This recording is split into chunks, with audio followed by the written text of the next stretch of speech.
Sore hari 3 hari sebelum Lebaran, angin muson yang dingin menyusup melalui gang sempit yang ramai di jantung kota Jakarta, membawa hawa dingin khas penghujung tahun.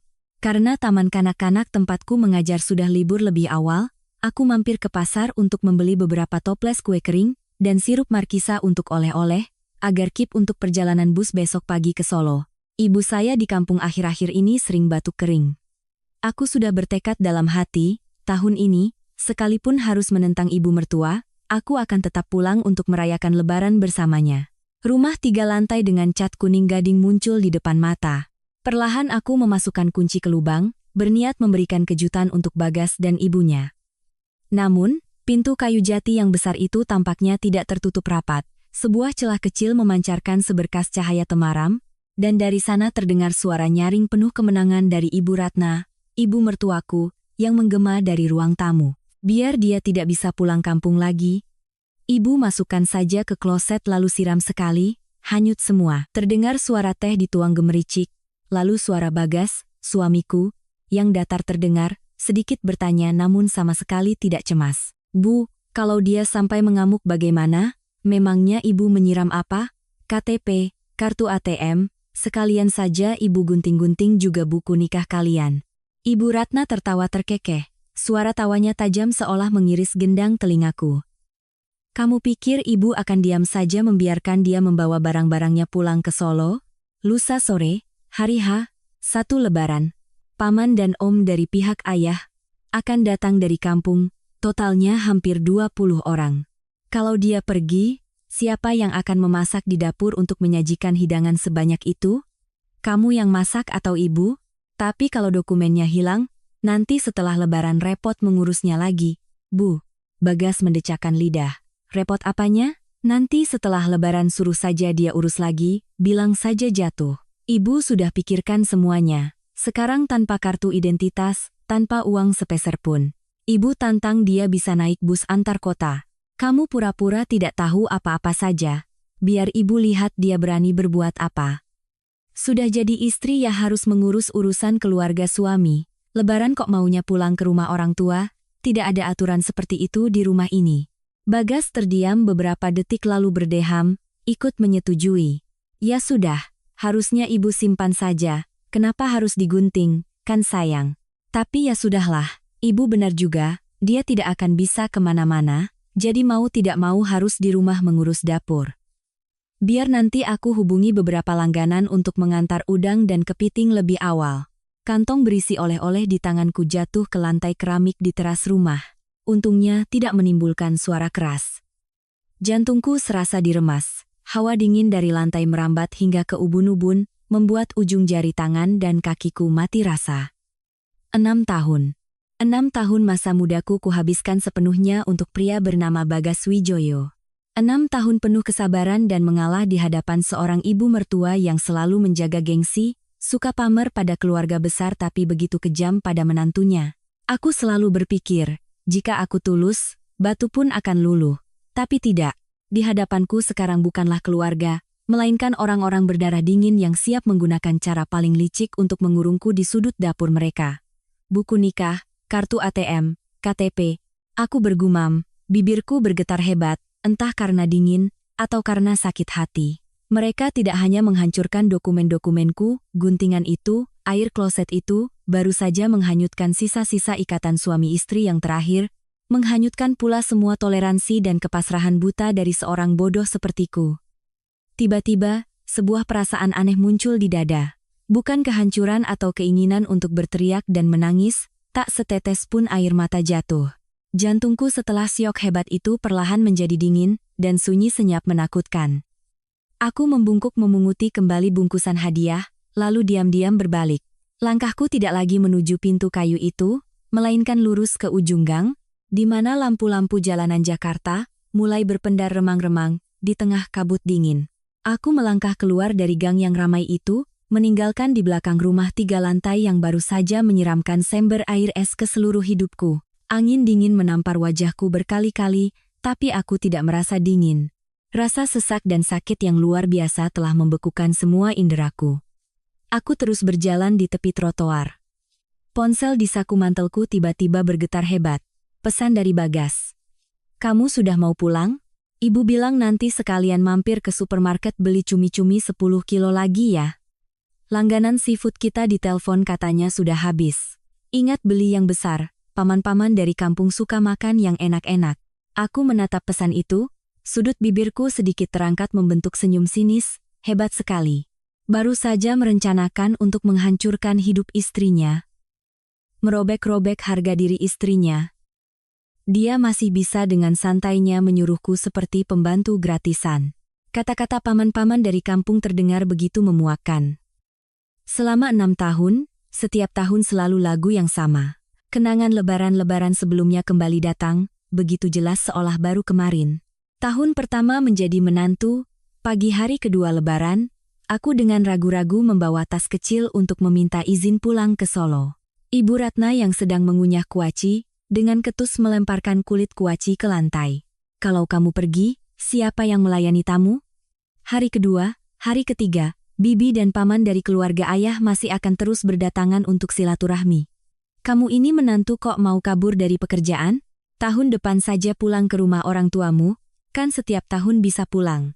Tahun ketiga, ketika aku baru saja mengutarakan niat untuk pulang karena ibuku sakit, Bagas dengan gusar langsung menolak. Kamu ini aneh. Ibu baru saja telepon mengundang paman-paman dari desa untuk datang. Kalau kamu pulang, siapa yang ke pasar, siapa yang memasak? Ibu sudah tua, mana kuat berdiri di dapur. Sudah, transfer saja uang untuk beli obat buat ibumu, selesai. Jangan bikin aku susah. 6 tahun lamanya aku menelan kepahitan, percaya pada apa yang disebut kewajiban sebagai menantu. Aku begadang dan bangun pagi-pagi, wajahku terkubur di tumpukan piring kotor setinggi gunung, tenggelam dalam bau minyak dan bawang. Aku mengurus keluarga pihak suami, dari setiap toples kue kering hingga setiap amplop angpau, tidak ada yang terlewat, dan apa yang kudapatkan sebagai balasannya, guntingan yang merobek KTP dan buku nikah. Niat jahat untuk mengurungku di sudut dapur mereka yang gelap. Suara klakson motor yang nyaring menarikku kembali ke kenyataan. Aku mendongak dan sadar telah berjalan hampir 2 kilometer dari rumah. Cahaya neon dari sebuah toko fotokopi di pinggir jalan memancarkan sinar pucat. Toko itu kecil. Pemiliknya, seorang bapak paruh baya, sedang sibuk membersihkan tumpukan kertas bekas, bersiap-siap tutup untuk libur lebaran. Aku mendorong pintu dan masuk, merapikan kerah mantelku dan berkata dengan suara jelas, "Pak, komputernya belum dimatikan, kan? Boleh saya pinjam untuk mencetak beberapa dokumen?" Bapak pemilik toko mendongak, menggosok-gosokkan kedua tangannya agar hangat, lalu mendecakkan lidah. "Belum, tapi saya sudah mau beres-beres. Sudah 3 hari sebelum lebaran begini Neng, masih sibuk dengan urusan kantor, kerja setahun penuh, istirahatlah." Aku tersenyum, senyum yang ringan. "Iya Pak, ada sedikit urusan penting. Harus diselesaikan sebelum malam takbiran, biar tahun baru nanti ringan bebannya. Boleh saya pinjam komputernya sebentar saja?" "Oh, ya sudah, duduk saja." Komputer di pojok sana. Colokannya masih menyala. Aku menarik kursi dan duduk, tanganku sudah kembali tenang. Aku membuka ponsel dan mengakses aplikasi WhatsApp. Beruntung. Baru minggu lalu saat mengajukan berkas asuransi di sekolah, aku sudah dengan teliti memotret kedua sisi KTP dan menyimpannya di folder cloud saya. "Pak, tolong cetak warna 2 sisi foto ini dalam 1 lembar A4 ya." "Cetak 2 lembar." Aku berkata sambil mengirim foto melalui WhatsApp web di komputer toko. "KTP ya? Hilang di mana kok sampai harus cetak dari foto begini?" tanya bapak pemilik toko dengan penasaran sambil lincah menekan tombol cetak. "Iya, Pak, baru saja jatuh ke kloset dan hanyut," jawabku dengan nada yang anehnya tenang. Mesin cetak berderit. Bapak itu mengambil kertas hasil cetak KTP berwarna dan memberikannya padaku sambil menggelengkan kepala. Kasihan sekali. Kehilangan dokumen pas mau lebaran begini repot sekali.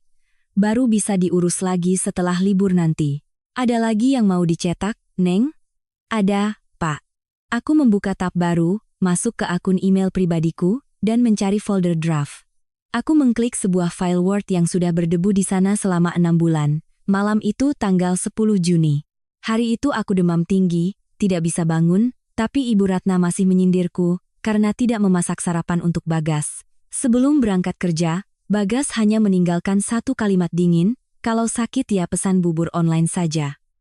"Ibu sedang sakit pinggang, jangan merepotkan ibu." Malam itu, di tengah demam dan rasa malu yang meluap, aku telah menyusun dokumen ini sendiri, berencana suatu hari akan menggunakannya. Tapi kemudian, rasa pengecut dan takut akan omongan orang menahanku. Aku menyimpannya di folder draft, terus-menerus menjadi istri yang baik dan menantu yang berbakti. Tapi hari ini berbeda. Nama file itu terpampang jelas di layar. Surat gugatan cerai. Aku membaca cepat klausul-klausul yang pernah kutik. Harta bersama tidak ada, anak tidak ada. Alasan perceraian.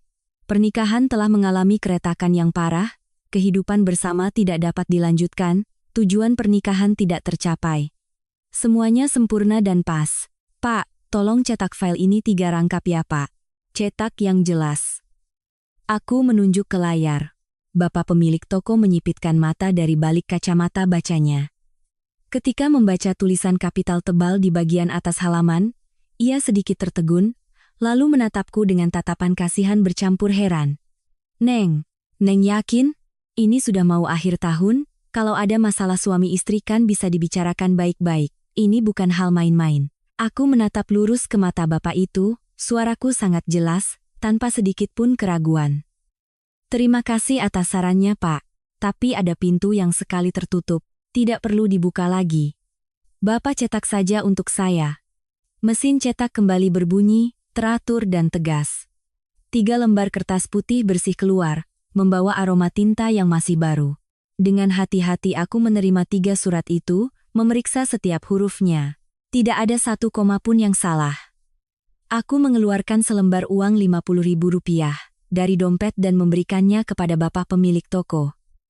"Ini, Pak, uang cetaknya." "Terima kasih banyak. Selamat tahun baru, Pak." "Kebanyakan, Neng, cuma cetak beberapa lembar. Simpan saja Pak. Anggap saja angpau awal dari saya, untuk keberuntungan." Aku melangkah keluar dari toko fotokopi. Tangan menggenggam erat bundel kertas putih yang baru saja dilipat rapi. Jalanan Jakarta kini sudah terang benderang oleh lampu, arus manusia hilir mudik, membawa pohon-pohon hias dan pot-pot jeruk. Semua orang bergegas pulang ke rumah. Aku juga sedang pulang ke rumah. Tapi bukan untuk melayani, bukan untuk menahan diri. Aku pulang untuk mengakhiri. Aku mengeluarkan ponsel dan mengetik balasan untuk Bagas. "Aku sedang dalam perjalanan pulang. Bilang saja pada ibu untuk membersihkan meja kaca di ruang tamu. Aku punya hadiah kejutan untuk ibu dan mas." Selesai mengirim pesan, aku memasukkan ponsel ke saku, melangkah panjang menuju gang itu. Malam musim dingin di Jakarta sangat menusuk, tapi di dalam diriku, api pembebasan sedang menyala. Hidangan untuk 20 orang besok, kita lihat saja bagaimana Ibu Ratna dan Bagas Wijoyo akan mengatasi kertas putih ini. Aku mendorong pintu kayu jati dan masuk ke dalam rumah. Ruang tamu terang benderang oleh lampu gantung, hawa hangat dari pemanas ruangan menyebar, mengusir dingin yang menyelimuti di luar. Pemandangan yang tersaji masih sama, begitu telanjang dan akrab, hingga terasa menyesakkan. Bagas sedang berbaring malas di sofa kulit, matanya terpaku pada layar ponsel, ibu jarinya terus menggesek, mengikuti suara tebasan dari game online. Mendengar suara, ia malas-malasan mengangkat kepala dan bertanya ketus, "Sudah pulang? Cuminya mana? Hadiah kejutan apa yang tadi kamu kirim di pesan?" Misterius sekali. Ibu Ratna sedang duduk bersila di kursi besar di seberangnya, tangan memegang pulpen, mencoret-coret di buku catatan yang sudah penuh tulisan. Melihatku, ia buru-buru menurunkan kakinya dan tersenyum ramah. Senyum yang begitu palsu hingga jika aku tidak tahu kejadian sore tadi, aku pasti akan mengira ia adalah ibu mertua paling pengertian di dunia. "Citra, sudah pulang ya, Nak? Sini, ibu mau bicara." Ibu Ratna menepuk-nepuk meja kaca. "Mumpung kamu libur lebih awal, ibu sudah susun menu hidangan untuk besok. Paman-paman dari pihak ayah kan setahun sekali baru ke Jakarta. Kita kan bisnisnya lancar, jadi harus menjamu mereka dengan pantas biar suami dan keluarga bangga." Aku tidak berkata apa-apa, diam-diam melepas mantel dan menggantungkannya, lalu berjalan mendekati meja. Ibu Ratna mendorong selembar kertas yang disobek dari buku catatannya ke arahku, suaranya terus mengoceh. "Ini, ibu sudah hitung, untuk 20 orang kita buat 3 set menu besar. Pembuka ada sup kepiting asparagus, sate udang. Makanan utama, ibu rencanakan kamu buat lobster bakar keju, cumi isi goreng saus padang, kepiting kukus serai, tambah 1 piring opor ayam kampung dengan sambal goreng ati biar pas dengan suasana lebaran. Nanti kamu langsung siapkan bahan-bahannya, bersihkan udang dan kepitingnya yang benar. Makanan ini memang butuh waktu, tapi kamu kan terampil, coba usahakan selesai jam 1 atau 2 pagi. Biar besok siang paman-paman datang, tinggal dihidangkan saja. Bagas yang masih bermain game menimpali, tuh. Menu dari ibu sudah detail begitu, kamu tinggal ikuti saja. Besok masaknya yang enak ya. Jangan sampai aku malu di depan sepupu-sepupuku. Jadi, apa hadiah yang tadi kamu bilang? Aku menatap lekat-lekat daftar menu dengan puluhan hidangan rumit dan mahal itu. Dulu, hanya dengan melihat daftar ini, aku akan langsung panik berlari ke dapur, pikiran tegang seperti senar gitar, menghitung waktu memasak agar semua hidangan tersaji panas di meja. Tapi sekarang, kertas itu di mataku tak lebih dari sampah yang menggelikan. Aku mengambil napas dalam-dalam, dengan tenang meraih tas tanganku, mengeluarkan bundel kertas putih yang masih beraroma tinta, dan meletakkannya dengan keras di atas meja kaca, kletak. Suaranya tidak keras, tapi cukup untuk memotong kebisingan dari ponsel Bagas. Ini hadiah untuk ibu dan mas. Aku berkata dengan suara datar, setenang danau di musim dingin. Ibu Ratna mengerutkan kening, mengambil kertas paling atas, menyipitkan mata, dan membaca bergumam. Hanya 3 detik kemudian, raut wajahnya berubah drastis. Senyum palsunya membeku, matanya melotot. Suaranya mendesis dari sela-sela giginya. Surat. Gugatan cerai? Kamu sudah gila ya, Citra? Lagi baik-baik begini. Lebaran sudah di depan mata. Kamu bikin gara-gara apa ini? Bagas terlonjak kaget, buru-buru melempar ponselnya ke sofa, dan menyambar kertas dari tangan ibunya. Setelah membaca sekilas judul yang dicetak tebal, wajahnya pucat pasi. Citra, kamu bercanda apa? Siapa yang suruh kamu tulis omong kosong begini?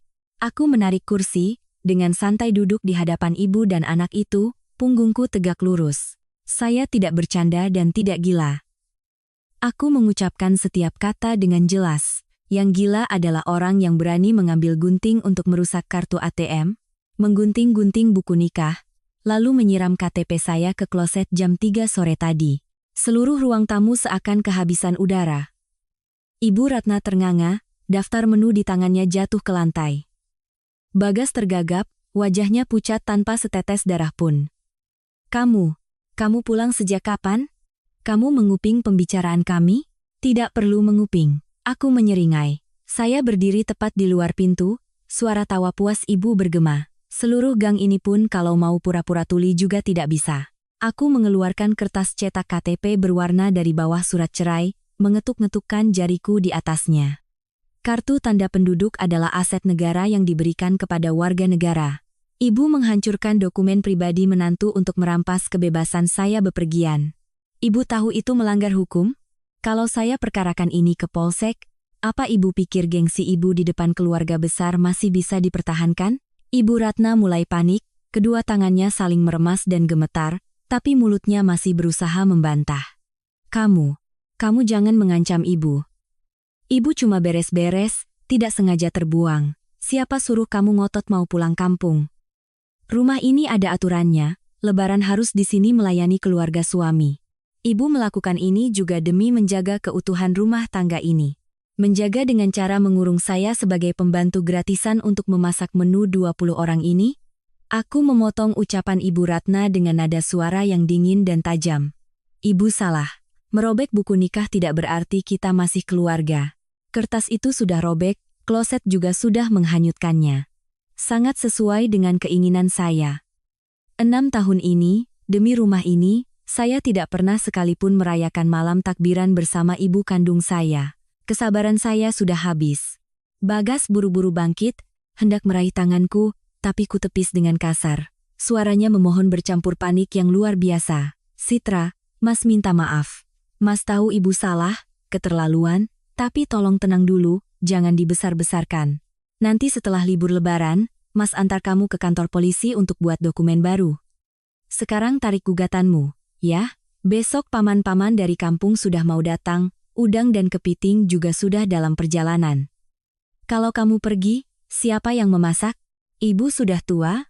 Mana bisa ibu membersihkan semua seafood itu? Nanti orang-orang lihat, mereka akan menilai Mas, menilai ibu. Aku menatap lurus ke mata pria yang selama 6 tahun ini kusebut suami. Sampai detik kehancuran ini pun, yang paling ia takuti bukanlah kehilangan diriku, bukan rasa sakit yang kuderita, melainkan hidangan lebaran besok tidak ada yang memasak, adalah gengsinya di hadapan kerabat. Sungguh menggelikan dan menyedihkan. Mas Bagas, aku bangkit berdiri. Saya mengajukan gugatan cerai bukan untuk menawar. Urusan masak-memasak, kalian yang rencanakan, kalian yang selesaikan. Mulai detik ini, saya tidak punya kewajiban apapun lagi dengan rumah ini. Selesai berkata, aku berbalik dan melangkah tegas ke arah sudut tangga, tempat aku sudah dengan rapi meletakkan koper kecilku yang rencananya akan kubawa ke Solo besok pagi. Aku menarik gagangnya, dan berjalan lurus ke pintu utama.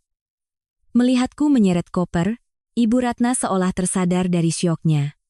Sifatnya yang angkuh dan suka menang sendiri kembali muncul. Ia menunjuk lurus ke wajahku, berteriak nyaring.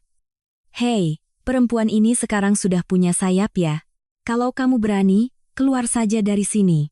Tanpa dokumen, tanpa uang, kita lihat kamu bisa bertahan berapa hari." Perempuan tidak tahu diuntung. Kalau kamu sudah keluar dari pintu ini, jangan pernah kembali ke rumah ini mengemis-ngemis padaku ya. Aku berhenti di ambang pintu, berbalik, dan memberinya tatapan paling kasihan yang bisa kuberikan. Ibu tenang saja, rumah ini silakan ibu nikmati bersama bau udang dan kepiting ibu.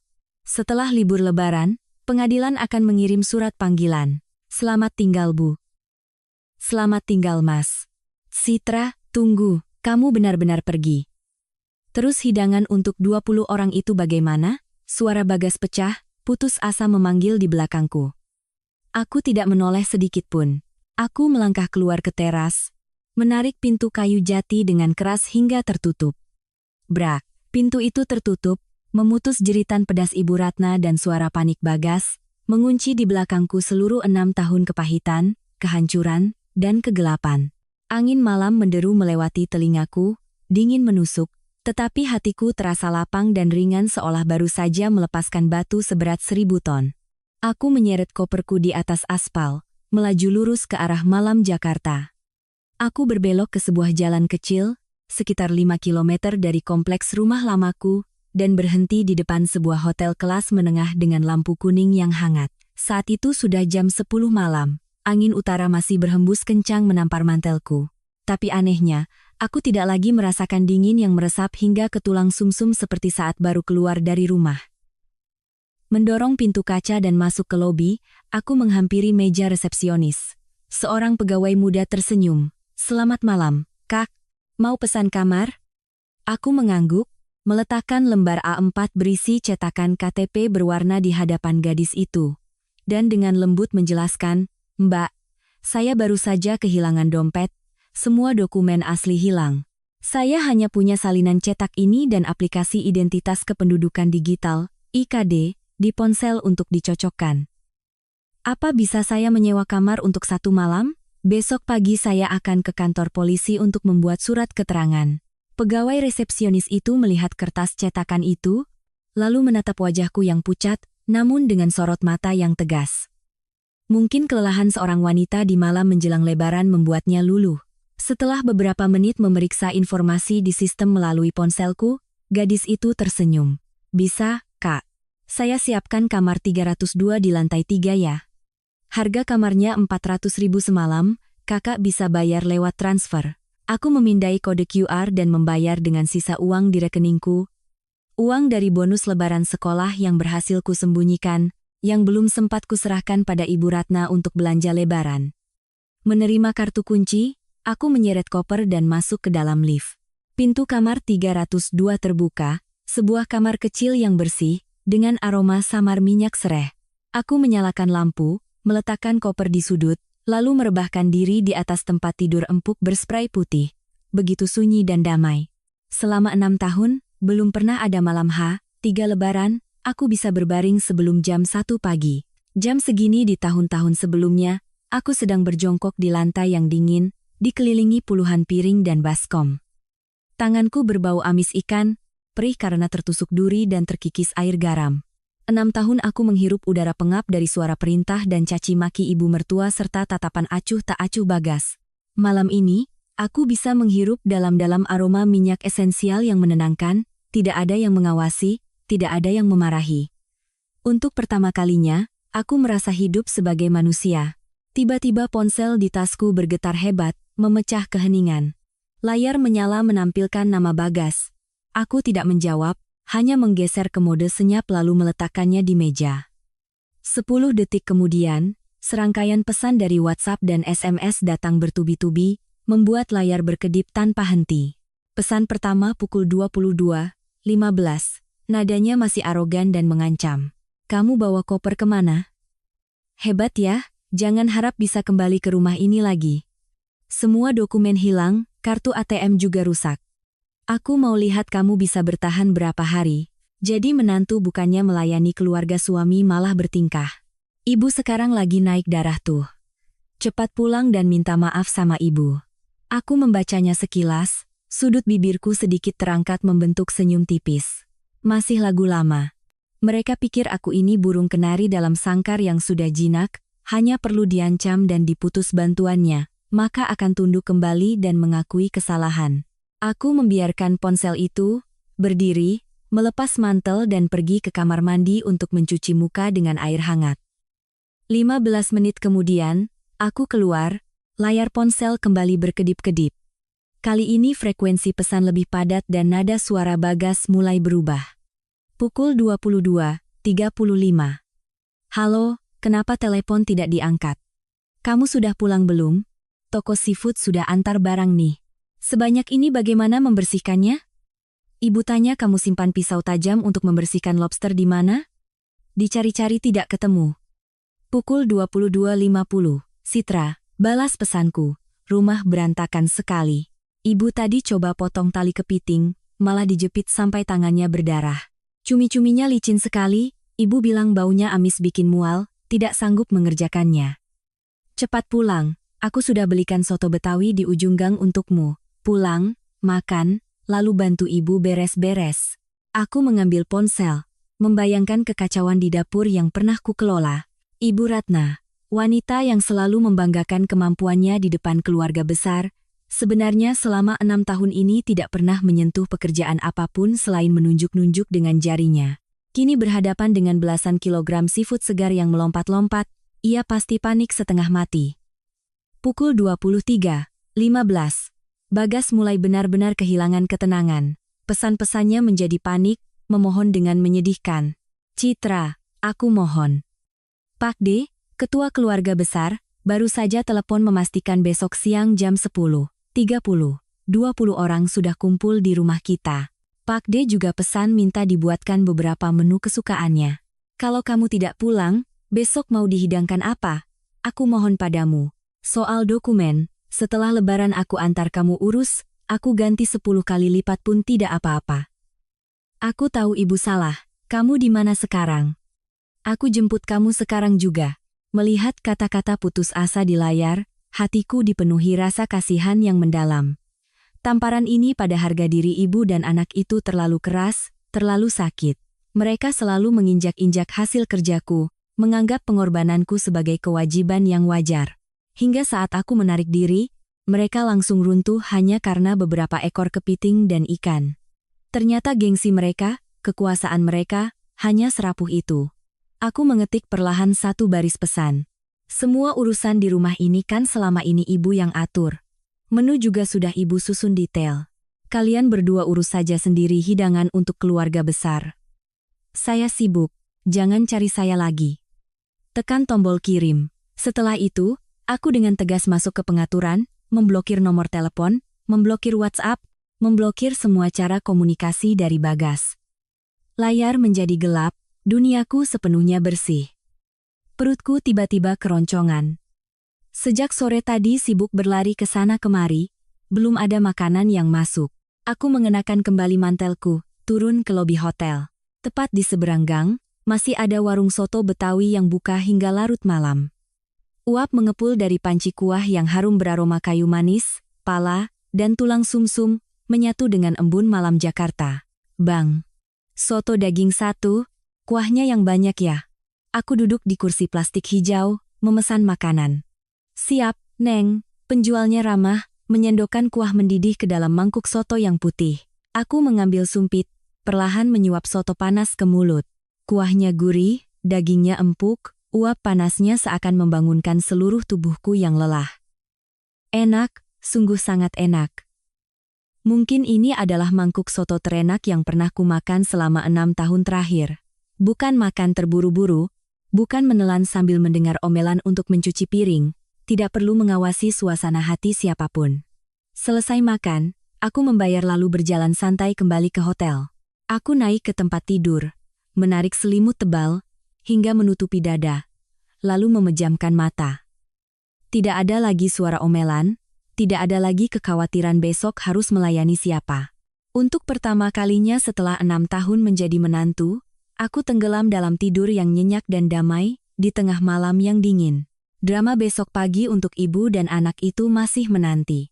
Pagi hari H, 2 Lebaran, seberkas sinar matahari musim pancaroba yang langka menembus tirai jendela kamar 302, menyinari kasur putih bersih. Aku meregangkan tubuh, bangun setelah tidur panjang tanpa mimpi. Seluruh badan terasa ringan. Tidak ada suara piring beradu, tidak ada teriakan, Citra, ke pasar.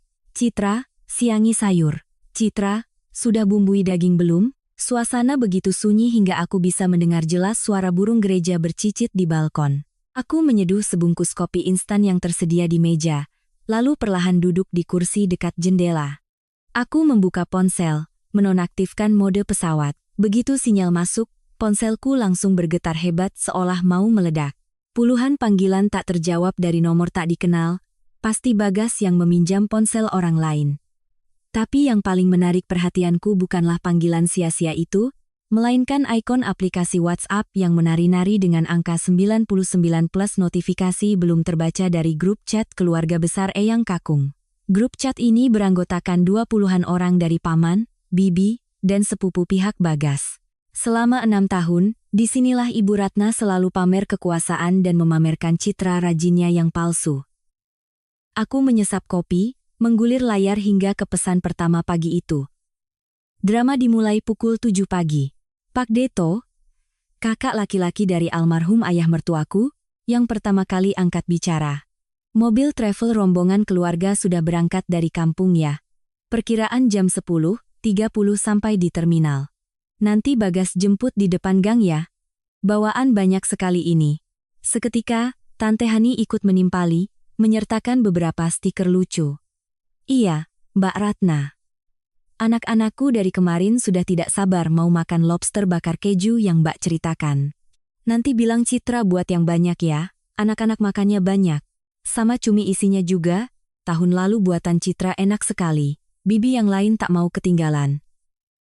Wah, menantu Mbak Ratna memang setiap tahun sibuk siapkan hidangan besar.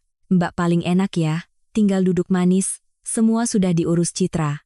Aku sudah kangen opor ayam buatan Citra nih. Jam 10.30 sampai, bilang dia siapkan piring-piringnya ya. Perut sudah keroncongan dari tadi di jalan.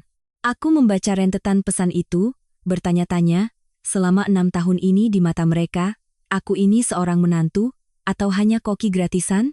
Mereka seenaknya memesan menu seolah ini restoran. Pukul 8 pagi, melihat grup masih sepi, tidak ada seorang pun dari rumahku yang merespons, Pak Deto mulai tidak sabar. Ratna mana? Bagas mana? Di telepon kok tidak ada yang angkat? Apalagi sibuk di dapur, masak tidak ada yang pegang HP? Aku meletakkan cangkir kopiku.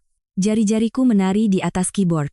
Sudah saatnya tokoh utama restoran ini angkat bicara. Aku mengetik perlahan setiap kata, memeriksa ejaan dengan teliti, lalu menekan tombol kirim. Pesanku muncul dengan jelas di tengah layar grup chat. Selamat pagi, Bapak, Ibu, Om, dan Tante sekalian. Mohon maaf, tahun ini saya ada urusan mendadak, jadi tidak bisa menyiapkan hidangan untuk menjamu semuanya. Mohon maaf sekali lagi. Untuk urusan persiapan seafood dan memasak 3 set menu untuk 20 orang hari ini, sudah saya serahkan sepenuhnya kepada Ibu Ratna dan Mas Bagas. Selamat menikmati perjalanan dan selamat merayakan Lebaran. Hanya 3 detik setelah pesan terkirim, grup chat seakan membeku. Tak ada yang memberi reaksi, tak ada yang membalas.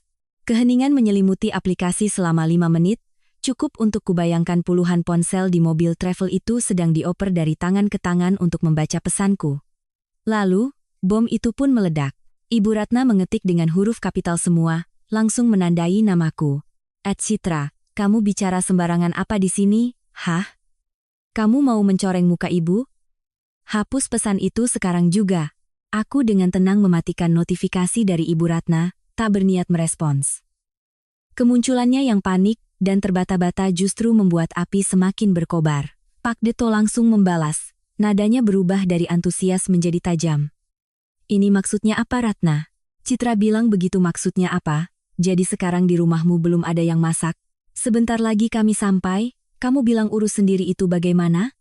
Tante Hani ikut panik, ya ampun, Mbak Ratna.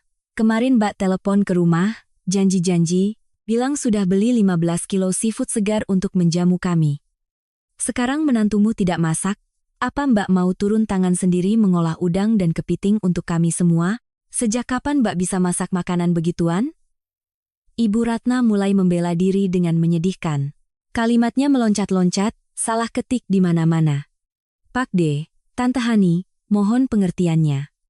Citra lagi ngambek, tiba-tiba kabur ke rumah orang tuanya dari semalam. Dia tinggalkan tumpukan udang dan kepiting di dapur. Saya sudah tua. Tadi dicapit kepiting sampai tangan sobek, darahnya tidak berhenti. Bagas lagi sibuk telepon cari catering yang bisa antar makanan. Bibi yang lain langsung mengirim stiker marah. Catering mana yang mau terima pesanan 3 set menu seafood 2 lebaran begini, Mbak? Mbak ini bercanda ya? Sudah mengundang seluruh keluarga besar, janji macam-macam. Sekarang malah membiarkan menantu kurang ajar begitu? Hidangan tidak ada. Jadi kami datang ke sana untuk melihat Mbak dan anakmu menangisi tumpukan seafood mentah? Saat itulah Bagas baru berani muncul untuk membela ibunya. Pagi, Pak D, Om, Tante. Saya mohon maaf 1000 kali. Di rumah sedang ada masalah. Pak D tetap arahkan mobil ke terminal saja. Saya sedang pesan beberapa paket nasi kotak dengan ayam goreng dan rendang dari warung. Nanti diantar langsung. Siang ini kita makan seadanya dulu ya. Tapi nasi sudah menjadi bubur, gengsi para tamu dari kampung sudah terlanjur terluka. Pak Deto mengirim pesan suara. Suaranya menggelegar, bercampur deru mesin mobil travel yang bising.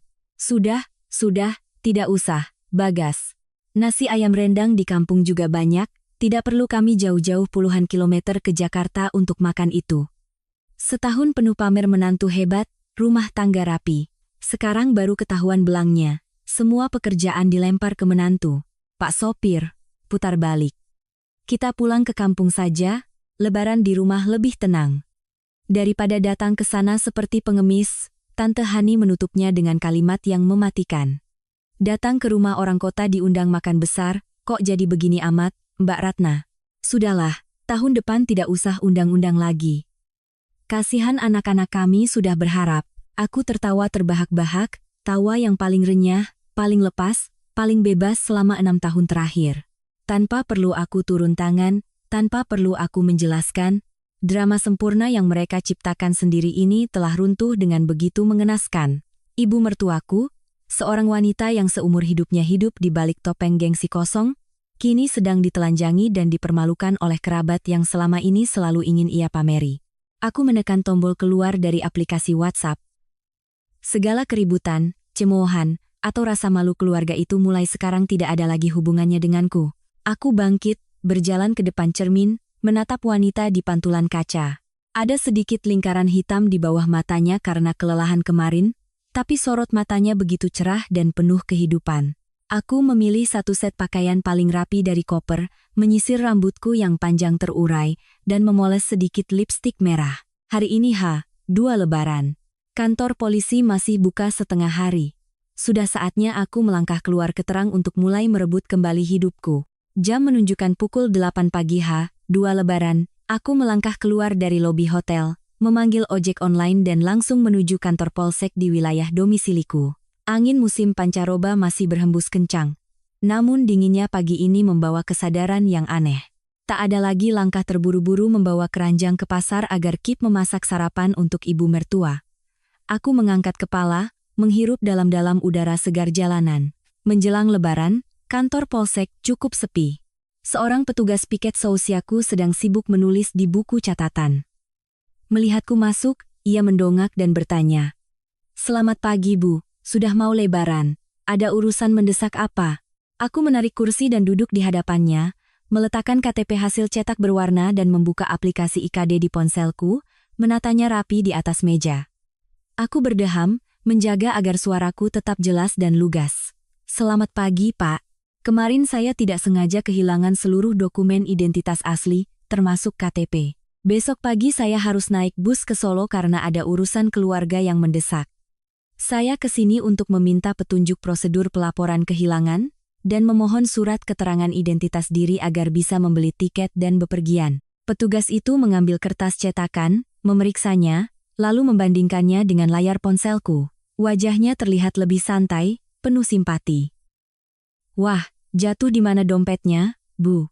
Kehilangan pas mau Lebaran begini, kasihan sekali. Sial betul. Nanti baru bisa diurus lagi setelah libur panjang." Untung Ibu sudah pasang IKD level 2. "Ibu silakan ke meja di sana, ambil formulir laporan kehilangan, isi data lengkap ya. Nanti saya stempel, Ibu bisa bawa itu untuk beli tiket, tidak akan ada yang mempersulit." "Baik, terima kasih banyak, Pak." Memegang formulir di tangan, aku menulis setiap baris dengan teliti. Nama, Citra, tempat lahir, Solo, status perkawinan. Berhenti sejenak, aku dengan tegas menulis, kawin. Tapi, sudut bibirku sedikit terangkat. Ini akan menjadi kali terakhir aku harus menulis status yang mengikat ini. Ketika petugas itu membubuhkan stempel merah di atas surat keterangan identitas diriku, aku dengan hati-hati melipatnya dan memasukkannya ke dalam saku terdalam tasku. Memegang kertas itu, aku merasa langkah kakiku menjadi begitu mantap. Tanpa Bagas, tanpa keluarga itu, aku tetaplah aku, tetap eksis secara sah dan terhormat. Meninggalkan kantor polisi pukul 10.30 pagi, aku membuka ponsel dan mencari alamat sebuah kantor hukum di Jalan Gatot Subroto yang kutahu masih buka hingga hari ini. Mendorong pintu kaca kantor hukum Bintang Keadilan, seorang pengacara wanita berusia sekitar 40 tahun dengan setelan jas hitam yang rapi menyambutku. "Selamat siang, Mbak. Saya pengacara Rina, setengah hari lagi kantor kami tutup untuk libur Lebaran. Ada urusan apa yang begitu mendesak?" Aku duduk di sofa dan langsung ke pokok permasalahan tanpa basa-basi. "Ibu Rina, saya ingin mengajukan gugatan cerai sepihak. Antara saya dan suami tidak ada harta gono gini yang berarti, dan belum punya anak.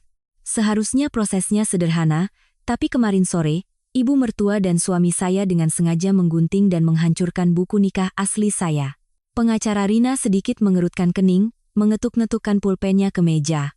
"Menghancurkan buku nikah untuk mempersulit perceraian? Kasus seperti ini sudah sering saya tangani, Mbak, bukan yang pertama. Mereka pikir dengan merobek kertas, bisa melarang istri bercerai. Mbak tenang saja, hukum sudah mengatur semuanya dengan jelas." Aku mencondongkan tubuh, mendengarkan setiap katanya dengan saksama. "Lalu apa yang harus saya lakukan, Bu? Setelah Lebaran saya ingin segera mendaftarkan gugatan ke pengadilan." Ibu Rina tersenyum menenangkan, mengambil secari kertas dan menulis beberapa catatan. "Kalau tidak ada yang asli, kita pakai salinan. Setelah liburan selesai, hal pertama yang Mbak lakukan adalah membawa KTP atau surat keterangan identitas yang baru Mbak buat itu ke kantor urusan agama, KUA, tempat kalian dulu menikah. Minta kepada petugas untuk dibuatkan duplikat kutipan akta nikah. Bilang saja yang asli hilang. KUA menyimpan arsipnya di sistem, mereka akan mencetak salinan dengan stempel merah yang kekuatan hukumnya sama persis dengan aslinya." Mendengar itu, batu yang menyumbat tenggorokanku seakan lenyap, aku menghela napas lega. "Setelah dapat duplikatnya, bagaimana Bu? Lampirkan duplikat itu bersama surat gugatan cerai sepihak, fotokopi KTP, dan surat keterangan domisili, lalu daftarkan langsung ke pengadilan agama tingkat kabupaten, kota di tempat suami Mbak tinggal. Sekalipun dia menolak menandatangani atau menghindar, setelah beberapa kali mediasi gagal, pengadilan tetap akan memutus cerai. Mbak tenang saja, Tidak ada yang bisa memaksa Mbak untuk hidup dalam pernikahan yang tidak Mbak inginkan. Aku mengeluarkan uang dari dompet untuk membayar biaya konsultasi. Memegang catatan langkah-langkah yang harus dilakukan, aku melangkah keluar dari kantor hukum itu, dan merasa langit musim pancaroba hari ini begitu tinggi dan biru. Hukum ada di pihakku. Kebebasan sudah melambai tepat di depan mata. Sore itu, aku berjalan-jalan di sepanjang area pertokoan di sebuah mal besar. Etalase toko dihiasi pernak-pernik lebaran, orang-orang sibuk berbelanja baju baru. Aku berhenti di depan sebuah butik desainer. Melalui kaca etalase, sebuah mantel panjang berwarna krem menarik perhatianku. Elegan, mewah, dan hangat. 6 tahun ini, tak sekalipun aku berani masuk ke toko seperti ini. Gaji sebagai guru TK pas-pasan. Aku menghemat setiap rupiah untuk membelikan Ibu Ratna gamis sutra seharga 3,5 juta untuk lebaran, membelikan bagas sepatu kulit mahal untuk bertemu klien.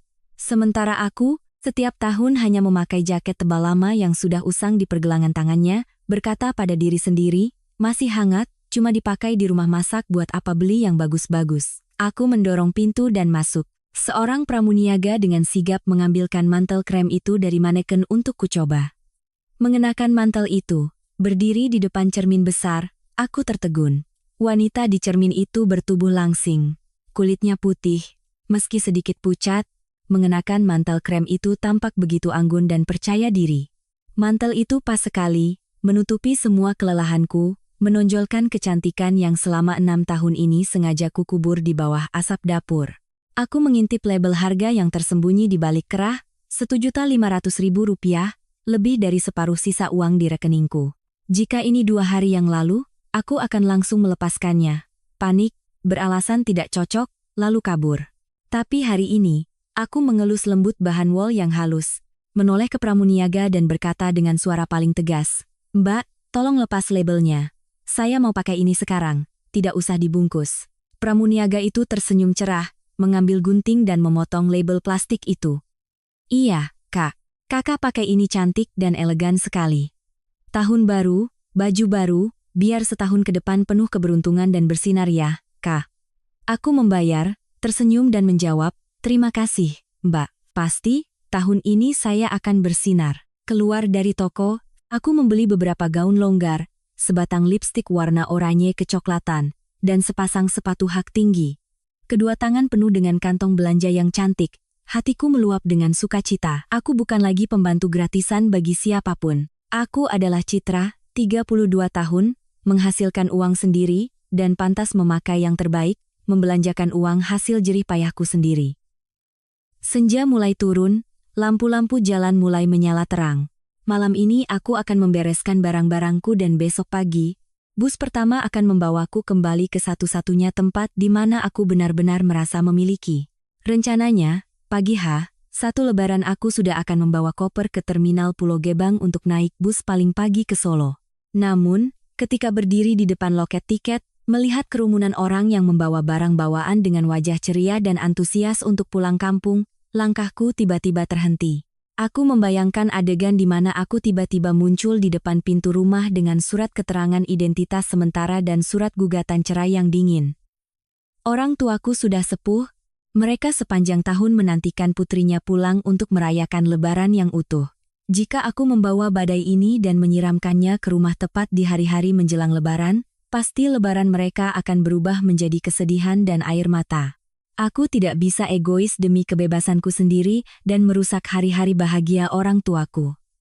Dengan pemikiran itu, aku memutuskan untuk kembali ke hotel, memperpanjang sewa kamar hingga H+2 Lebaran. Aku akan memberi diriku waktu untuk menenangkan diri sepenuhnya, menunggu semuanya sedikit mereda, baru kemudian kembali menghadapi orang tuaku. Sore hari takbiran, suasana di luar jendela sudah jauh lebih sepi. Jalanan Jakarta melambat. Aroma dupa dan kemenyan dari rumah-rumah sekitar mulai menyelinap masuk. Aku baru saja selesai merangkai seikat bunga sedap malam di vas kecil di meja TV ketika telepon kamar berdering. Aku mengangkatnya, suara resepsionis terdengar sedikit bingung. "Selamat sore, dengan Ibu Citra di kamar 302. Bu, di lobi ada seorang pria bernama Bagas, mengaku sebagai suami Ibu, dan memaksa ingin naik ke kamar. Apa Ibu mau menemuinya? Biar saya panggilkan keamanan." Jantungku berdebar sejenak. Entah bagaimana caranya, mungkin melalui pelacakan lokasi atau bertanya ke sana-sini. Bagas berhasil mengendus tempat persembunyianku, tapi rasa takut yang selama 6 tahun ini menjadi naluri, kini sudah tidak ada lagi. Aku mengambil napas, menjaga suara tetap tenang. Tolong jangan biarkan dia naik. Mbak, tolong aktifkan pengeras suara atau sambungkan teleponnya ke saya. Beberapa detik kemudian, suara familiar Bagas terdengar di telingaku. Bukan lagi nada arogan seperti malam-malam sebelumnya, melainkan nada memelas, panik, dan penuh permohonan. Citra. Citra, ini Mas. Mas mohon, jangan tutup teleponnya. Mas minta maaf, 1000 kali minta maaf. Mas tahu Mas salah. Ibu juga tahu beliau keterlaluan. Turunlah sebentar. Temui Mas. Atau biarkan Mas naik ke kamarmu untuk bicara. Tidak ada lagi yang perlu dibicarakan. Surat cerai sudah kuberikan. Setelah kamu tanda tangani, kita daftarkan ke pengadilan. Jangan ganggu aku lagi. Aku menjawab singkat, hendak menutup telepon. Tunggu. Citra, tolong Mas, Bagas berteriak di telepon. Kalau kamu tidak kasihan sama Mas, kasihanilah Ibu. Ibu sakit parah, terbaring di tempat tidur, Citra. Sejak kemarin siang, keluarga besar terus-menerus menelepon, memaki-maki Ibu karena insiden hidangan lebaran itu. Ibu syok, stres sampai tekanan darahnya naik, kepalanya pusing sekali. Beliau minum obat penurun tensi dan terbaring lemas sejak pagi tadi, tidak bisa bangun. Aku sedikit mengerutkan kening. Lagu Ibu sakit, Ibu darah tinggi ini sudah bosan ku dengar selama 6 tahun. Melihatku diam, Bagas mengira aku sudah luluh, dan langsung melanjutkan dengan cepat. Sore ini kita harus menyiapkan hidangan untuk malam takbiran. Paman dan bibi dari Bekasi dan Depok juga akan datang. Tapi Ibu terbaring sakit, tidak bisa ke dapur. Seafood yang kemarin sudah busuk semua. Ayam yang kemarin Mas beli juga lupa dimasukkan kulkas, jadi basi. Rumah berantakan, dapur kosong, tidak ada apa-apa untuk disajikan. Sayangi Ibu, sayangi Mas, pulanglah sekarang. Masak dan siapkan hidangan untuk malam ini. Jaga sedikit harga diri terakhir keluarga kita di depan paman dan bibi. Setelah lebaran, kamu mau apapun Mas turuti, Mas akan tebus semuanya. Sampai titik ini pun dia masih menganggapku bodoh. Dia menggunakan alasan kasihan Ibu, menggunakan kesehatan orang tua untuk memanipulasiku. Tapi tujuan akhirnya tetap sama. Menarikku pulang untuk menjadi mesin masak dan bersih-bersih, demi menutupi ketidakbecusan mereka di hadapan keluarga besar. Aku memegang gagang telepon, berjalan perlahan ke jendela. Dari lantai 3, aku bisa melihat dengan jelas jalan di depan hotel.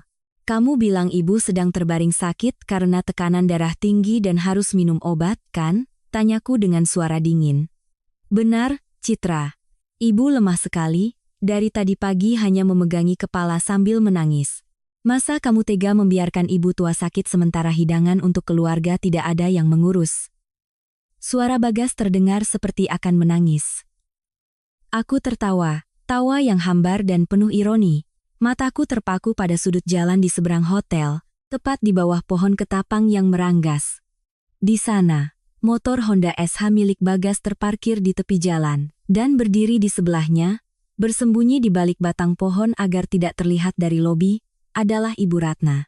Ibu mertua yang katanya terbaring sakit itu sekarang berbalut jaket tebal, memakai helm, dan menenteng tas plastik. Wajahnya menengadah, dengan cemas mengamati setiap jendela hotel. Ia tampak begitu gelisah, tidak sabar, dan cukup sehat untuk langsung menyerangku jika aku turun. Bagas Wijoyo, aku menggeram. Kamu bilang ibumu sedang terbaring sakit. Lalu bayangan orang berjaket merah dengan helm yang mengintip di bawah pohon ketapang itu arwah ibumu, begitu? Di ujung telepon sana hening. Napas Bagas yang terengah-engah terdengar jelas. Kebohongannya terbongkar dengan begitu memalukan, ia terdiam, tak bisa berkata apa-apa lagi. Melihat tingkah laku ibu dan anak itu dari atas, aku tidak lagi marah, hanya merasa sangat kasihan. Seorang wanita yang selalu angkuh dan membanggakan kemampuannya mengatur keluarga besar. Seorang pria yang bergelar insinyur pengawas proyek yang gagah. Tapi di sore hari takbiran, karena tidak adanya seorang menantu yang penurut, mereka harus melakukan trik murahan dengan berpura-pura sakit, datang ke tempatku menginap untuk menipu, dan memohon agar aku pulang memasak hidangan. Ketidakberdayaan dan kebohongan mereka telah mencapai titik terendah yang menyedihkan. Dengarkan baik-baik. Aku mengucapkan setiap kata setajam pisau. Hidangan sore ini kalau tidak ada, beli saja di luar. Harga diri kalian yang sudah robek itu, cari cara sendiri untuk menambalnya.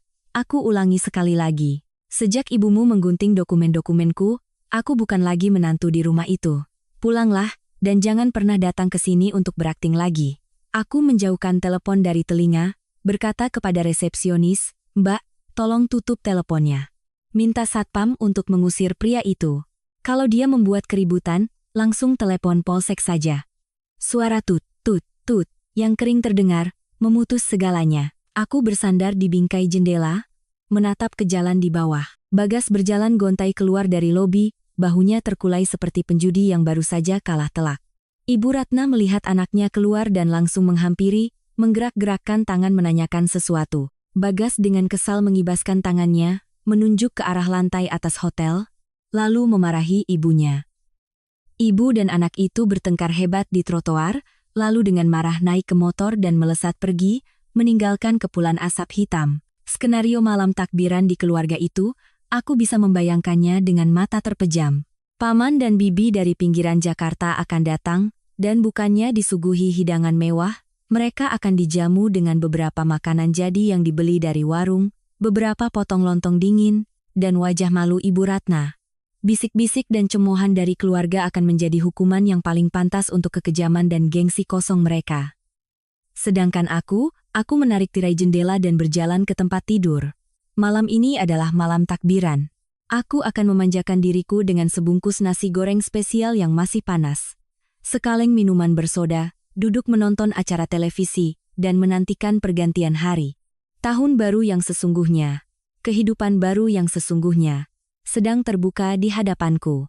Pagi hari Lebaran, aku terbangun saat sinar matahari musim semi menerobos celah tirai kamar 302. Jalanan Jakarta di pagi hari pertama tahun baru begitu sepi hingga aku bisa mendengar suara daun kering yang bergesekan di aspal. Tidak ada suara klakson, tidak ada hiruk-pikuk orang ke pasar.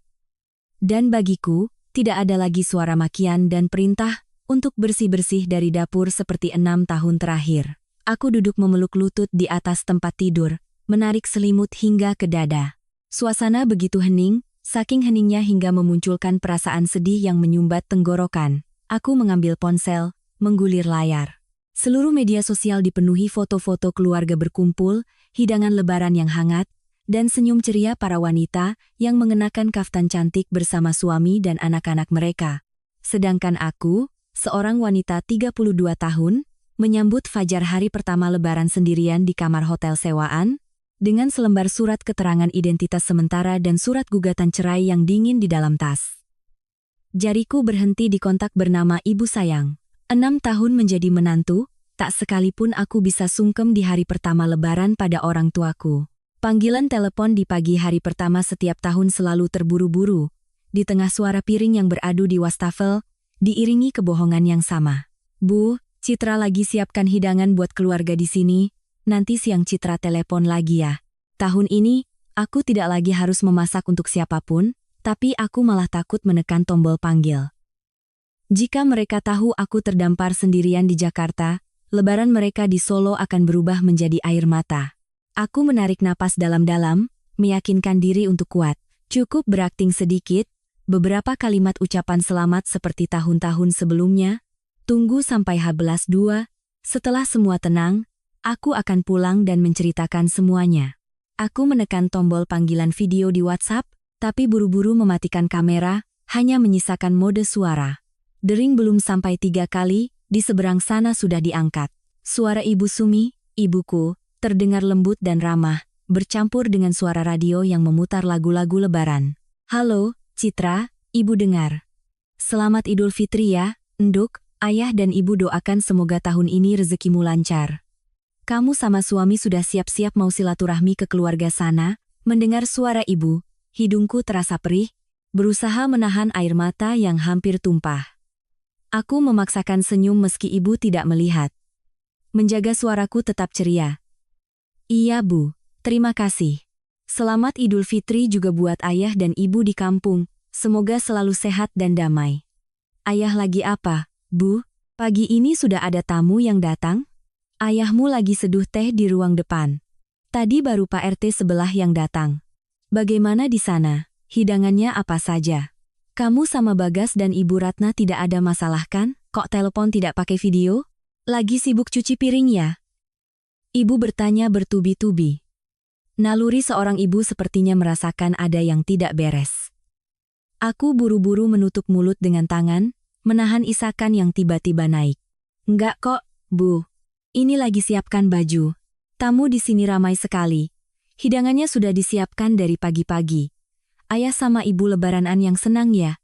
Beberapa hari lagi kalau sudah longgar, Citra usahakan pulang jenguk ayah ibu. Keheningan berlangsung beberapa detik di ujung sana. Ketika suara ibuku terdengar lagi, nadanya bukan lagi ceria, melainkan berat, tercekat, dan penuh kepedihan. Citra, kamu sudah makan belum?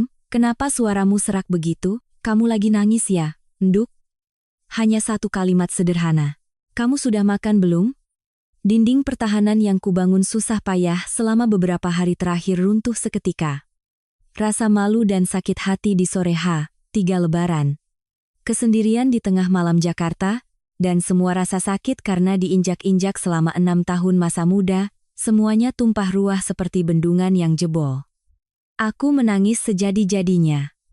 Suara isak tangisku menggema di seluruh kamar hotel. Aku tidak bisa menahannya lagi, tidak mau menyembunyikannya lagi. Bu, Citra capek sekali. Bu, Citra sudah tidak tahan lagi. Aku berteriak di telepon. Kedua tangan gemetar memeluk erat ponsel seolah berpegangan pada satu-satunya pelampung penyelamat. Terdengar suara gaduh dari seberang. Mungkin ibu baru saja menjatuhkan sesuatu. Suaranya panik luar biasa. Citra, Citra, ada apa nak? Bagas memukulmu? Atau Ibu Ratna memarahimu lagi? Cerita sama ibu. Sudah jangan nangis. Ada ayah dan ibu di sini. Bu, aku cerai. Aku terisak-isak, air mata membanjiri selimut. Sore H3 Lebaran, ibu mertuaku menggunting buku nikah, membuang KTP-ku ke kloset. Dia rampas semua dokumenku untuk melarangku pulang ke Solo jenguk ayah dan ibu. Dia memaksaku sendirian memasak 3 set menu hidangan laut untuk menjamu 20 orang kerabatnya. Bagas tidak membelaku, dia malah ikut ibunya mengurungku. Aku menangis terseduh-seduh, menceritakan semua penderitaanku, menceritakan tentang surat cerai yang kuletakkan di meja kaca, menceritakan bagaimana aku membawa koper dan pergi di tengah malam, menceritakan tentang pesan-pesan makian dan permohonan dari Bagas, serta drama menyedihkan mereka di lobi hotel. Setiap kata yang keluar adalah luka yang terkoyak, tapi juga racun yang terdorong keluar dari tubuhku. Di seberang sana, ibuku diam mendengarkan. Aku hanya mendengar napasnya yang berat penuh amarah dan isak tangisnya yang tertahan. 6 tahun ini, aku selalu membawa kabar baik dan menyembunyikan semua siksaan batin di rumah mertua karena takut orang tuaku khawatir. Tapi sekarang, mengetahui putri yang dilahirkannya dengan susah payah, yang dijaganya sepenuh hati, diperlakukan seperti barang tak berharga, hati ibu mana yang bisa tahan? Dasar manusia tidak punya hati. Ibuku mendesis, suaranya parau karena marah dan sakit hati. 6 tahun kamu melayani keluarga itu tanpa pamrih. Beraninya mereka memperlakukan putriku seperti pembantu. Dia pikir keluarganya itu siapa? Putri Ibu Sumi ini tidak punya siapa-siapa yang membela. Apa? Maafkan Citra, Bu, aku terisak. Gara-gara Citra, Lebaran ayah dan ibu jadi tidak menyenangkan. Tadinya mau kusembunyikan sampai H+2, tapi aku sedih sekali Bu, aku sendirian di hotel. Minta maaf apa? Ibuku memotong, suaranya menjadi tegas dan kuat. Tidak ada sedikit pun celaan karena aku berani meninggalkan suamiku atau takut malu pada tetangga. Tindakanmu itu sudah benar. Wanita bersabar itu untuk menjaga kehangatan keluarga, bukan untuk membiarkan orang lain menginjak-injak harga dirinya. Citra, dengarkan ibu. Tetap di situ, makan yang cukup. Dokumen hilang nanti kita urus lagi. Surat cerai itu, segera daftarkan ke pengadilan. Jangan mau kembali lagi. Isak tangis ibu terdengar. Ia berusaha melembutkan suaranya, membujukku seperti anak kecil. Sudahlah, nak. Suami seperti itu tinggalkan saja. Keluarga itu tidak pantas kamu tangisi lagi. Ayah dan ibu belum mati. Keluarga kita memang tidak kaya, tapi tidak akan pernah membiarkanmu kekurangan makan. Besok lusa, naik bus pulang ke rumah. Pulang ke sini sama ayah dan ibu, langit runtuh pun akan ibu topang untukmu. Kalimat langit runtuh pun akan ibu topang untukmu bagaikan keajaiban yang menyembuhkan semua luka di jiwaku. Perasaan sepi dan dingin di pagi lebaran itu sirna seketika. Di desa kecil di Solo sana, selalu ada sebuah rumah dengan ayah dan ibu yang membentangkan tangan menyambutku pulang tanpa syarat. Aku mengusap air mata, tersenyum lega. Iya, Bu. Besok lusa Citra naik bus paling pagi pulang ke rumah. Ayah dan ibu tunggu Citra ya. Iya, cepat pulang, nak. Kamarmu di atas kemarin sudah ibu ganti spraynya, wangi matahari. Pulang nanti ibu masakkan semur daging kesukaanmu. Aku menutup telepon, meletakkannya di bantal. Sinar matahari sudah meninggi, menerangi seluruh kamar hotel. Aku bangkit, pergi ke kamar mandi, membasuh wajah. Wajahku di cermin, matanya memang bengkak, tapi tidak lagi memancarkan ketakutan. Riasan kemarin sudah luntur, mengembalikan sosok Citra yang paling jujur dan ringan. 6 tahun bagaikan mimpi buruk yang panjang. Tapi berkat guntingan kejam itu, aku tersentak bangun. Dan berkat panggilan telepon penuh air mata pagi ini, aku tahu jalan di depanku tidaklah sepi. Besok, bus pertama tahun baru akan membawaku meninggalkan kota ini, kembali ke tempat yang sesungguhnya bernama rumah, tempat untuk memulai segalanya kembali. 8 hari setelah Lebaran, hiruk-pikuk Jakarta kembali normal. Tepat pukul 8 pagi, aku sudah berada di kantor urusan agama, KUA, kecamatan, tempat 6 tahun lalu aku dan Bagas dengan gembira mengurus pernikahan kami. Dengan KTP yang baru saja diterbitkan ulang berkat identitas kependudukan digital, aku mengisi formulir permohonan duplikat kutipan akta nikah. Hanya 30 menit kemudian, salinan akta nikah dengan stempel merah sudah ada di tanganku. Memegang berkas lengkap, aku naik taksi menuju kantor hukum Bintang Keadilan. Ibu Rina dengan teliti memeriksa setiap dokumen, lalu mengangguk. Bagus, sudah lengkap semua, Citra. Saya akan mewakili kamu mendaftarkan gugatan cerai sepihak ke pengadilan agama. Tapi untuk menghemat waktu, saya sarankan kamu menelepon suamimu untuk terakhir kalinya. Beritahu dia berkas sudah akan masuk pengadilan. Jika dia punya harga diri dan mau menandatangani surat kesepakatan cerai bersama, prosesnya akan jauh lebih cepat. Menghindari pengadilan mengirim surat panggilan berkali-kali, nanti tetangga jadi bahan omongan. Aku mengangguk, meminta izin untuk keluar ke koridor dan menelepon Bagas.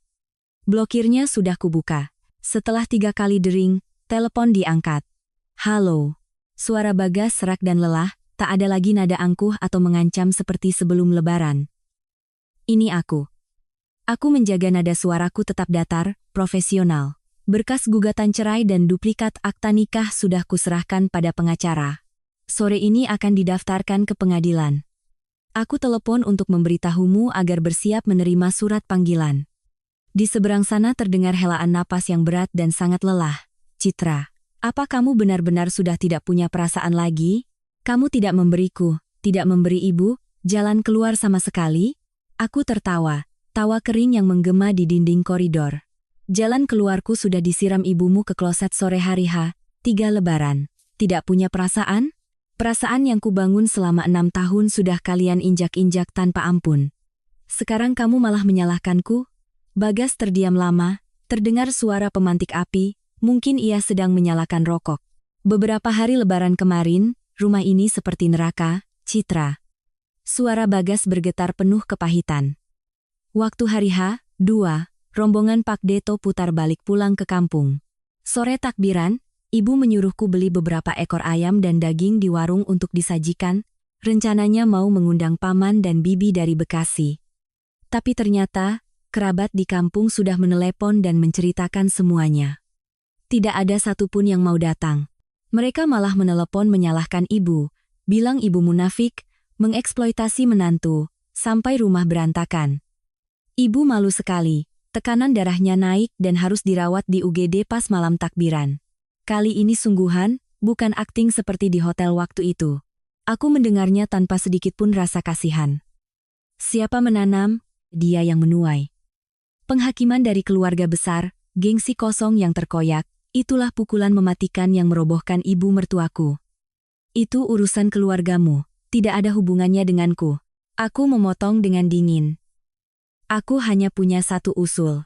Daripada membiarkan pengadilan mengirim surat panggilan berkali-kali ke rumah, membuat ibumu semakin malu, lebih baik kamu tanda tangani surat kesepakatan cerai bersama. Selesaikan dengan cepat, jaga sedikit harga diri terakhir keluarga itu. Masih hening, hanya terdengar suara isapan rokok. Ditekan oleh opini keluarga, dan tidak bisa lagi menahan seorang wanita yang hatinya sudah mati, ia tahu perlawanan apapun sekarang sia-sia. Kamu cetak saja suratnya. Suaranya pecah. Kirim lewat pos ke proyek, nanti aku tanda tangan. Jangan kirim ke rumah, nanti ibu lihat bisa kambuh lagi sakit jantungnya. Aku sudah tidak punya muka untuk bertemu denganmu lagi. Aku menutup telepon dan kembali ke ruang kerja Ibu Rina. Surat kesepakatan cerai bersama dengan cepat disusun ulang. 3 hari kemudian, saat aku sedang sibuk menata barang di kamar kos sementaraku, telepon berdering. Seorang kurir mengabarkan ada paket kilat dari lokasi proyek Bagas. Aku bergegas turun untuk menandatangani tanda terima amplop coklat itu. Kembali ke kamar, aku menggunting tepi amplop. Surat kesepakatan cerai meluncur keluar. Di sudut kanan bawah, tanda tangan Bagas tergores, guratan penanya menekan dalam ke kertas, seolah menjadi bukti keruntuhan total seorang pria pengecut. Semuanya telah selesai. Beban ribuan ton yang membelengguku selama 6 tahun secara resmi terlepas. Aku mengambil napas dalam-dalam, merasakan udara di sekitarku belum pernah sebersih dan sesegar ini. Keesokan paginya, aku membawa surat yang sudah ditandatangani kedua belah pihak ke pengadilan. Setelah itu, aku menghabiskan sore hari untuk memulai rencana membangun kembali hidupku. Aku pergi melihat sebuah apartemen studio yang disewakan di gang kecil yang tenang di daerah Tebet. Ruangan itu hanya seluas 25 meter persegi, tetapi memiliki balkon kecil yang cerah dan dapur yang bersih. Ibu pemilik kos, yang seumuran dengan ibuku, dengan ramah menunjukkan setiap sudut. Kamar ini baru, Mbak. Baru saya cat ulang minggu lalu. Listrik dan air ikut harga warga, keamanannya juga bagus. Kalau untuk 1 orang, sewanya 3 juta sebulan. Kalau cocok, deposit 1 bulan, bisa langsung pindah. Iya, Bu. Kamarnya terang dan nyaman sekali. Saya ambil kamar ini, nanti saya transfer uang depositnya. Jawabku. Mataku tak bisa menyembunyikan antusiasme. Pindah ke apartemen baru, hal pertama yang kulakukan bukanlah menata pakaian, melainkan mampir ke pasar bunga Rawabelong untuk membeli seikat bunga lili putih. Aku memotong setiap daun dengan hati-hati, merangkainya di vas kaca bening, lalu meletakkannya di ambang jendela. Sinar matahari pagi menerangi seluruh ruangan kecil itu. Tidak ada lagi bau minyak basi, tidak ada lagi suasana pengap seperti di rumah 3 lantai itu. Di sini hanya tercium aroma bunga segar dan pewangi lantai yang harum. Aku mencuci dan menyetrika setiap helai baju baru yang kubeli, menggantungnya rapi di lemari. Semua hal, sekecil apapun, kuputuskan dan kukendalikan sendiri. Malam harinya, aku menyeduh secangkir teh hangat dan membuka laptop. Aku memutuskan untuk tidak kembali ke TK lama. Aku menerima gaji pas-pasan hanya demi bisa pulang tepat waktu untuk memasak bagi keluarga mertua. Aku membuka file Word dan mulai mengetik CV baruku. Pengalaman administrasi 6 tahun, kemampuan organisasi yang baik. Dengan percaya diri, aku melamar posisi asisten administrasi di sebuah jaringan sekolah internasional ternama dengan gaji 3 kali lipat dari gaji lamaku. Mendengar suara ketikan keyboard yang teratur di keheningan apartemen pribadiku, sudut bibirku sedikit terangkat. Kegelapan masa lalu telah kutinggalkan selamanya. Aku melangkahkan kaki pertamaku di jalan yang penuh dengan cahaya kebebasan dan kebanggaan. Awal Februari, angin dingin musim hujan telah berangsur-angsur berganti dengan sinar matahari hangat dan gerimis tipis yang membasahi jalanan kota. Aku melangkah keluar dari gerbang pengadilan agama, tangan menggenggam erat akta cerai. Menunduk menatap kertas putih bertinta hitam dengan stempel merah menyala itu, aku tersenyum tipis. Semua prosedur hukum terakhir telah selesai dengan cepat, menutup sepenuhnya 6 tahun masa muda yang penuh kepahitan. Udara hari ini tidak lagi terasa pengap atau berbau minyak. Aku menghirup napas dalam-dalam. Mulai detik ini, aku resmi menjadi seorang wanita yang sepenuhnya bebas. Sore harinya, aku kembali ke apartemen studio. mengemas beberapa setel baju baru dan barang-barang pribadi ke dalam koper kecil. Setelah mengunci pintu dengan hati-hati, aku naik taksi menuju terminal Giwangan. "Mbak, tiket ke Solo 1 ya, keberangkatan terdekat." Aku melangkah ke loket, berkata dengan suara lantang. "Siap, Mbak." Busnya sudah mau berangkat, langsung ke pintu 3 ya. Lari sedikit biar tidak ketinggalan. Petugas tiket tersenyum sambil menyerahkan sobekan tiket. Aku membawa koper, naik ke bus 29 kursi, dan memilih tempat duduk kosong di dekat jendela. Aku menyandarkan kepala ke kaca yang dingin. Bus bergetar pelan lalu mulai bergerak, meninggalkan di belakang gedung-gedung tinggi dan hiruk-pikuk Jakarta. Pemandangan di kedua sisi jalan melesat mundur. Kenangan tentang rumah 3 lantai yang menyesakkan, tentang suara bentakan ibu mertua, tentang tatapan pengecut Bagas, seolah ikut terlindas roda bus, tertiup angin, dan lenyap selamanya. Memejamkan mata, aku tertidur singkat dengan damai. Lebih dari 2 jam kemudian, suara kondektur membangunkan aku. Bus mulai memasuki jalan aspal yang familiar menuju desaku. Dari kejauhan, melalui kaca depan, aku samar-samar mengenali 2 sosok yang berdiri di bawah pohon beringin tua.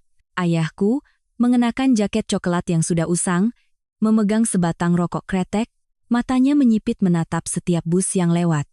Di sebelahnya, ibuku mengenakan selendang tipis, sesekali berjinjit mengulurkan lehernya ke arah jalan raya.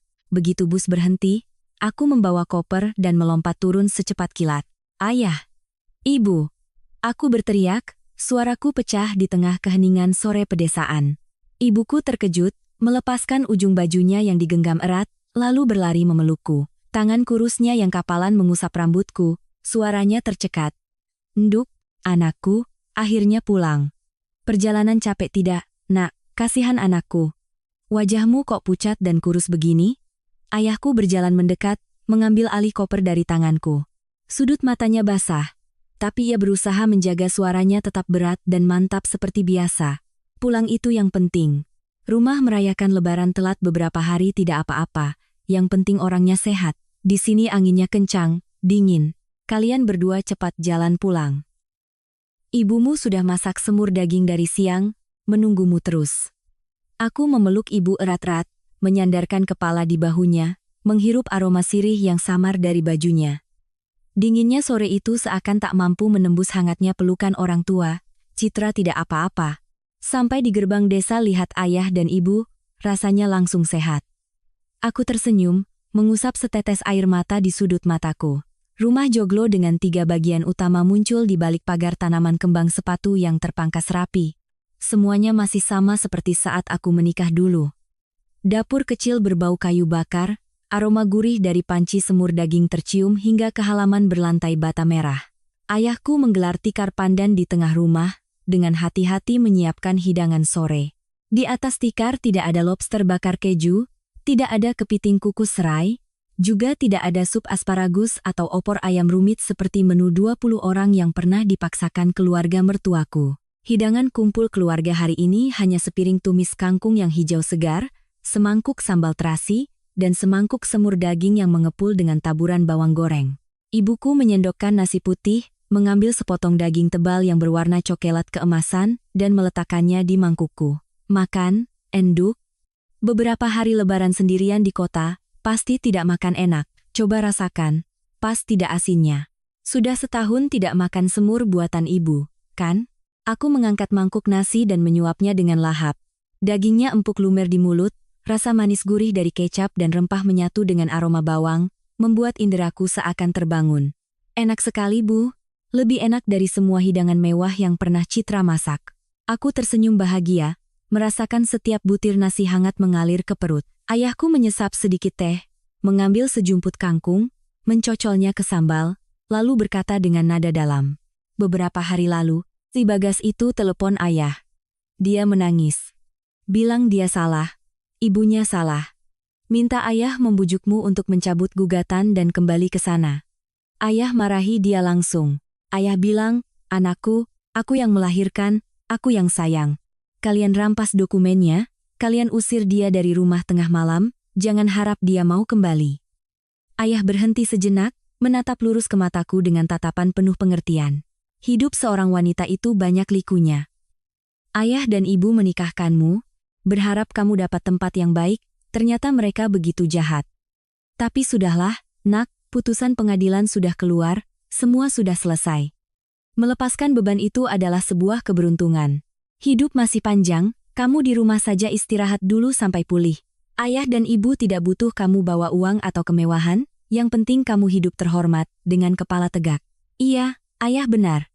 Aku menelan nasi dengan haru. Citra tidak apa-apa, ayah, ibu. Citra sudah wawancara dan melamar pekerjaan baru. Citra diterima sebagai asisten administrasi di sebuah sekolah internasional, gajinya sangat baik, dan mereka menghargai kemampuan Citra. Minggu depan Citra mulai kerja.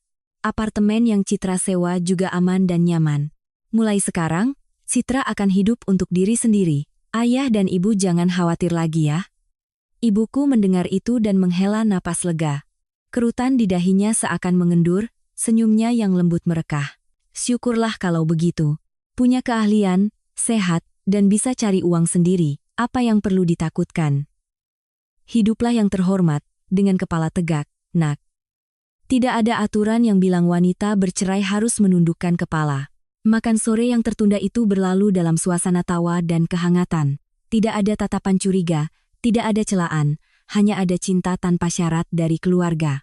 Makan malam reuni ini, meskipun terlambat, adalah hidangan paling utuh dan damai dalam 6 tahun terakhir bagiku. Malam itu, aku meringkuk di dalam selimut yang beraroma matahari dari jemuran ibu. Mendengarkan suara serangga malam di luar, hatiku terasa begitu tentram. Menengok kembali seluruh rangkaian hari yang telah berlalu, dari sore yang dingin di depan pintu kayu, mendengar suara gunting yang merobek dokumen, hingga saat aku meletakkan kertas putih itu di atas meja kaca, aku menyadari sebuah kebenaran yang mendalam. Selama 6 tahun, aku telah mengikat diriku pada label istri yang baik, menantu yang berbakti. Secara buta percaya bahwa kesabaran dan pengorbanan tanpa batas akan dibalas dengan cinta dan hormat. Tapi aku salah besar. Sikap mengalah dan berkorban tanpa syarat di hadapan orang-orang egois hanya membuat mereka semakin arogan dan kejam. Kekuatan terbesar seorang wanita tidak pernah terletak pada berapa banyak hidangan yang bisa ia siapkan, berapa banyak caci maki yang bisa ia tahan, atau berapa banyak air mata yang ia telan demi menjaga topeng kebahagiaan palsu. Kekuatan sejati seorang wanita terletak pada keberaniannya. Keberanian untuk menatap lurus pada kekejaman. Keberanian untuk melepaskan hal-hal yang tidak lagi pantas untuknya. Dan di atas segalanya, keberanian untuk melangkah keluar dari kegelapan, menghancurkan semua rintangan, dan prasangka untuk merancang kembali kehidupan yang cemerlang dan membanggakan. Selembar buku nikah bisa dirobek oleh gunting, kartu ATM bisa dipatahkan, tetapi kehidupan, nilai, dan harga diri seorang manusia, sama sekali tidak ada gunting yang bisa menyentuhnya. Kecuali kita sendiri yang dengan sukarela menundukkan kepala dan membiarkan mereka melakukannya. Besok, fajar akan menyingsing, dan musim semiku, kini baru benar-benar dimulai.